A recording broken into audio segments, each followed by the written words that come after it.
بسم الله الرحمن الرحيم. الحمد لله فاطر السماوات والأرض جاعل الملائكة رسلا أولي أجنحة مثنى وثلاث ورباع يزيد في الخلق ما يشاء إن الله على كل شيء قدير. ما يفتح الله للناس من رحمة فلا ممسك لها وما يمسك فلا مرسل له من بعده وهو العزيز الحكيم. يا أيها الناس اذكروا نعمة الله عليكم هل من خالق غير الله يرزقكم من السماء والأرض لا إله إلا هو فأنى تؤفكون. وإن يكذبوك فقد كذبت رسل من قبلك وإلى الله ترجع الأمور. إن وعد الله حق فلا تغرنكم الحياة الدنيا ولا يغرنكم بالله الغرور. إن الشيطان لكم عدو فاتخذوه عدوا إنما يدعو حزبه ليكونوا من أصحاب السعير.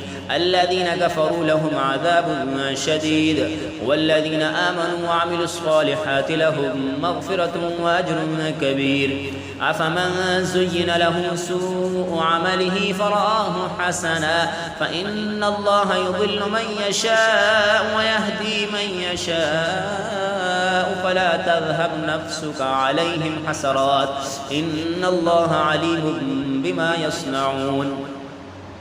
والله الذي أرسل الرياح فتثير سحابا فسقناه إلى بلد ميت فأحيينا به الأرض بعد موتها كذلك النشور. من كان يريد العزة فلله العزة جميعا إليه يصعد الكلم الطيب والعمل الصالح يرفعه. والذين يمكرون السيئات لهم عذاب شديد ومكر أولئك هو يبور. والله خلقكم من تراب ثم من نطفة ثم جعلكم أزواجا وما تحمل من أنثى ولا تضع إلا بعلمه وما يعمر من معمر ولا ينقص من عمره إلا في كتاب إن ذلك على الله يسير.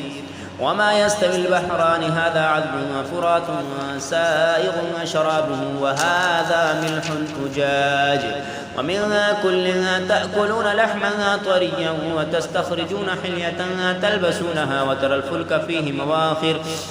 الفلك فيه مواخر لتبتغوا من فضله ولعلكم تشكرون.